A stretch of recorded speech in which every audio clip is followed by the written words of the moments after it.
ஒரு அம்மாவுக்கு 2 குழந்தை பிறக்குது. ஒரு குழந்தை இறந்து போயிருக்கு, ஒரு குழந்தை உயிரோடு இருக்கு. 2 குழந்தையும் கொண்டு வந்து தாயிட்ட காமிச்சிட்டு இறந்து போன குழந்தைய புதைக்கணும். கொண்டு வந்து காமிக்கிறாங்க. ஒரு குழந்தை கை கால் ஆட்டிகிட்டு இருக்கு தொட்டியில், பக்கத்துலேயே ஒரு குழந்தை இறந்து போய் படுத்திருக்கு. சமீபத்தில் நடந்த சம்பவம். 4 டாக்டர் நிற்கிறாங்க, 8 நர்ஸ் நிற்கிறாங்க. என்னுடைய வீட்டில் 4 மருத்துவர்கள். தாய் மயக்கம் தெளிஞ்சு குழந்தை பிறந்து பிரசவ வலியிலேருந்து அப்போ தான் எந்திரிக்கிறாங்க. அந்த குழந்தை 2ஐயும் உத்து பார்க்குறாங்க. ஒரு குழந்தை உயிரோடு இருக்குது, ஒரு குழந்தை இறந்து போயிருக்கு. உண்மை சம்பவம், கதையல்ல. தாயினுடைய சக்தி என்ன என்பதை தெரிந்து கொள்ளுங்கள். டாக்டரை பார்க்குறாங்க, ஒரு குழந்தை இறந்து போச்சுன்னு சொல்கிறாரு. பீடியாட்ரிஷியன் முயற்சி பண்ணி பார்த்து அழல குழந்தை, அதனால் இறந்து போச்சுன்னு முடிவு பண்ணிட்டாங்க. அந்த தாய் சொல்லுகிறாள், என்னுடைய வயிற்றிலே 2 குழந்தைகள் உயிரோடு இருப்பதை நான் உணர்ந்தேன். நீங்கள் மிகப்பெரிய மருத்துவர், சுகப்பிரசவம், எப்படி ஒரு குழந்தை இறக்க முடியும்? வாய்ப்பே இல்லை. இல்லைம்மா, எவ்வளோ முயற்சி பண்ணி பார்த்துட்டோம், முடியல. அந்த தாய் கேட்கின்றாள், அந்த இறந்து போன குழந்தையை நான் கொஞ்ச வேண்டும். அதுக்கு தான் கொண்டு வந்தோம், நீங்கள் கொஞ்சிட்டு கொடுங்க, கொண்டு போய் புதைக்கிறோம். அந்த தாய் வாங்கி தோளிலே கிடத்தி கொண்டு இறுக்கமாக அந்த குழந்தையை அணைத்து கொண்டு கதறி கதறி அழுகின்றார். புருஷன் சொல்கிறார், பக்கத்தில் இருக்கிற கணவன், ஒரு குழந்தை உயிரோடு இருக்க, அழாத, பச்சை உடம்பு அப்படிங்கிறார். கையை தட்டி விட்டாங்க. புதைக்கிறதுக்கு குழந்தைய கொடுன்னு டாக்டர் கேட்குறாங்க, நர்ஸு கேட்குறாங்க, கையை தட்டி விட்டாங்க. மாணவ செல்வங்களே, அத்துணை பேரும் பார்த்து கொண்டிருக்கும் போது குழந்தை அழுகின்ற குரல் கேட்டவுடன் உயிரோடு இருக்கின்ற குழந்தையை அத்தனை பேரும் பார்க்கின்றோம். தாயினுடைய தோளிலே இருந்த குழந்தை தாயினுடைய அரவணைப்பிலே உயிர் பெற்று கதறி அழுகின்றது.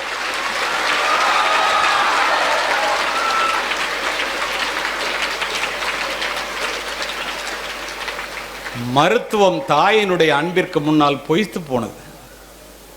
தாயிலிருந்து தான் தலைமுறை தொடங்குகிறது. ஒவ்வொரு தாயும் ஒரு வரலாறு. தலைமுறை மாற்றத்தை உருவாக்கக்கூடிய தகுதி படைத்தவள் தாய் மட்டுமே.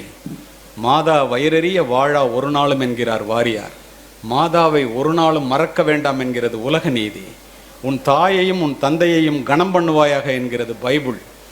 உன் தாயினுடைய காலடியிலே தான் சொர்க்கம் இருக்கிறது என்று சொல்லுபவர் நபிகள் நாயகம்.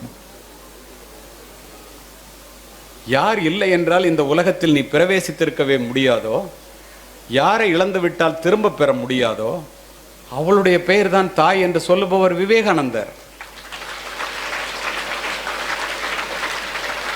என் தாயினுடைய காலடியிலே தான் சொர்க்கம் இருக்கிறது என்று சொல்லுகிறார் நபிகள் நாயகம். ஏன் அவ்வாறு சொல்லுகிறார் தெரியுமா? 10 மாதம் உன்னை சுமந்து புரண்டு படுத்தால் கூட உனக்கு வலிக்குமே என்று உனக்கு வேண்டியதை மட்டும் உண்டு, தனக்கு வேண்டியதை வெறுத்து, நீ பிறப்பதற்கு முன்பே உனக்காக இறைவனிடம் வேண்டிய ஒரு ஜீவன், உன்னதமான ஜீவன் இந்த உலகத்தில் உண்டென்றால் அது உன்னை பெற்றெடுத்த தாயை தவிர யாருமே.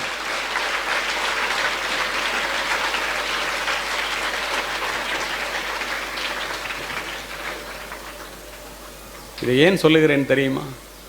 சித்திரச் சோலைகளாக இங்கே அமர்ந்திருக்கின்றீர்களே, உன்னை பெற்று வளர்த்து ஆளாக்குவதற்கு உன்னுடைய தாய் எத்துணை முறை ரத்தம் சிந்தினாள் என்று எத்துணை பேர் சிந்தித்து பார்க்கிறீர்கள்? யார் யாரையோ பற்றியெல்லாம் நினைத்து கொண்டு காலத்தை கடக்கின்ற இளைய சமுதாயமே, உன்னுடைய தாயை பற்றி நினைப்பதற்கு எவ்வளவு நேரத்தை நீ தினம் ஒதுக்குகின்றாய்? நீங்கள் சூடிடும் மணிகள் அவர்கள் வியர்வையின் துளிகள். தாயினுடைய உழைப்பிலே வளர்கிறோம், தந்தையினுடைய வியர்வையிலே உயர்கிறோம். தாய் அசல் தெய்வம், அதன் நகல் என்பேன். தெய்வத்தை நாம் நேரில் பார்த்ததில்லையே. தாயை போற்றி வீழ்ந்தவனும் இல்லை, தாயை தூற்றி வாழ்ந்தவனும் இல்லை. வளர்ந்த பிறகு நான் நான் என்று சொல்லுகின்றீர்களே, அந்த நான் என்பது யார்? என்ன யாருன்னு தெரியுமா? அம்மாட்ட. நீ யாரு? உன் உடலிலே ஓடுகின்ற இரத்தம், எலும்பு, சதை, உயிர், உடல் அத்துணையும் அந்த பெற்றோர்கள் போட்ட பிச்சை என்பதை கடைசி வரை மறந்து விடாதீர்கள்.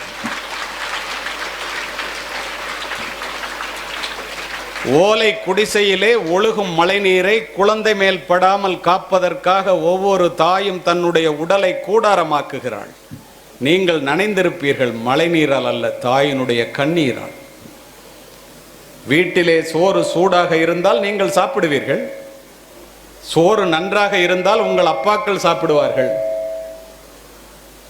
சோறு மிச்சம் இருந்தால் மட்டுமே உன்னை பெற்ற அம்மா சாப்பிடுவார்.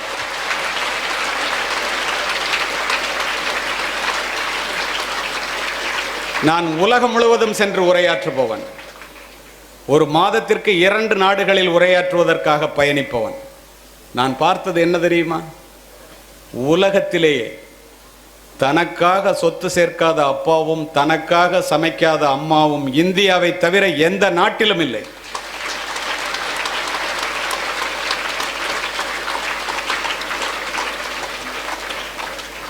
வெளியிலே போய்விட்டு பிள்ளை மழையிலே நனைந்து வந்தால் அப்பா கொடை எடுத்துட்டு போயிடக்கூடாதாடான்னு சொல்லுவார். அண்ணன் ஓரமாக ஒதுங்கி நின்றுட்டு வரக்கூடாதா மழை விட்டோன்னு. தாய் என்ன செய்வாள்?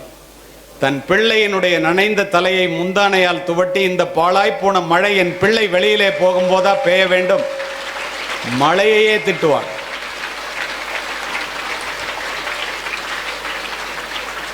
பூமிக்கு அடியிலே இருக்கின்ற நீரானது கிணற்றின் மூலம் முகம் காட்டுவதைப் போல, பசுவினுடைய உடலிலே இருக்கின்ற பாலானது மடிக்காம்பிலே சுரப்பதைப் போல, இறைவன் ஒவ்வொரு வீட்டிலும் தனித்தனியாக இருக்க முடியாது என்ற காரணத்தினால் தாயை படைத்தான்.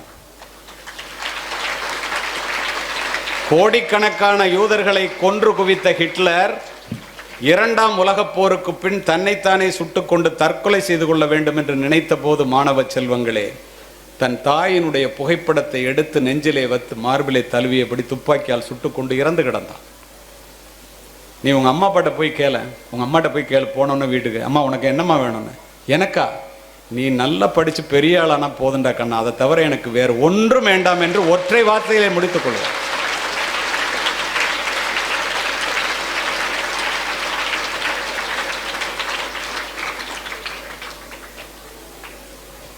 இது வள்ளலார் வளர்ந்த பூமி. பட்டினத்தார் எல்லாவற்றையும் துறந்த துறவி. கோடிக்கணக்கான சொத்தை தூக்கி எறிஞ்சிட்டு துறவு கோலம் பூணும்போது மனைவி வந்து மறிக்கிறாங்க. உனக்கு ஈமக்கிரியை செய்யாமல் நான் சாக மாட்டேம்மா, உனக்கு கண்டிப்பாக நான் உனக்கு ஈமக்கிரியை செய்யாமல் இந்த ஊரை விட்டு போக மாட்டேன், பூம்புகாரை விட்டுங்கிறார். அப்படியே அந்த வார்த்தையை சொல்லி முடிக்கின்றேன். நிறைய பேர் கண்ணை துடைக்கிறீங்க, நான் பார்க்குறேன், நின்றுட்டு பேசுகிறதுல எனக்கு தெரியுது. தாயினுடைய பாசம் எல்லாருக்கும் அப்படித்தான். எது நெகிழ்வானதோ அதுவே மகிழ்வானது. தன் தாய் இறந்த செய்தியை கேட்டு சுடுகாட்டிற்கு ஓடி வந்த முற்றும் துறந்த துறவி பட்டினத்தார் தாயினுடைய உடலை பச்சை வாழை மட்டையிலே வைத்து எரித்து உருகி உருகி 10 பாடல்களை பாடினார். இதை நீங்கள் கேட்டிங்கன்னா, தன்னுடைய தாயை வயதான காலத்திலே முதியோர் இல்லத்திலே எவனும் சேர்க்க மாட்டான். குறிப்பாக நீங்கள் முதியோர் இல்லங்களை மூடிவிடலாம். ஏன் அப்படி சொல்கிறேன் தெரியுமா? இறந்து போன தாயை பார்த்து ஒரு துறவி பாடுகின்றார். உங்களுக்கு தமிழ் நன்றாக புரிகிறது. 2 திங்களாய் அங்கமெல்லாம் நொந்து பெற்று பைகளன்ற போதே பரிந்தெடுத்து செய்ய 2 கைப்புறத்திலேந்தி கனகமுளை தந்தாளை எப்பிறப்பில் காண்பேனினி. பாலூட்டி சீராட்டி வளர்த்த தாயே இறந்து போயிட்டே, உன்னை எப்படி பார்ப்பேன்? முந்தி தவம் கிடந்து 300 நாளளவும் அந்தி பகலாய் இறைவனை ஆதரித்து தொந்தி சரிய சுமந்து என்னை பெற்ற தாயார் தனக்கோ எரிய தளல் மூட்டுவேன். வட்டிலிலும் தொட்டிலிலும் மார்மேலும் தோல்மேலும் கட்டிலிலும் வைத்தென்னை காதலித்து சுட்ட புறகளிட்டு காப்பாற்றும் தாய்க்கோ விறகிலிட்டு தீ மூட்டுவேன். அரிசியோ நான் இடுவேன் ஆத்தாள் தனக்கு வரிசையிட்டு பார்த்து மகிழாமல். அம்மா கொஞ்சறாங்களாம் பிள்ளைய. ருசியுள்ள தேனே அமிர்தமே செல்வ திரவிய பூ மானே என்று அழைத்த தாய்க்கு தாய் தலைமேல் கொள்ளிதனை வைப்பேனோ கூசாமல்.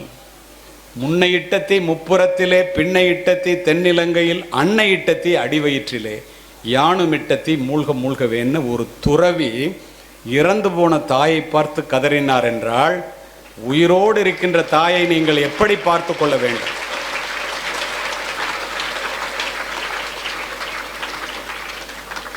அமெரிக்காவில் ஒரு பையன் வேலை பார்க்குறான்.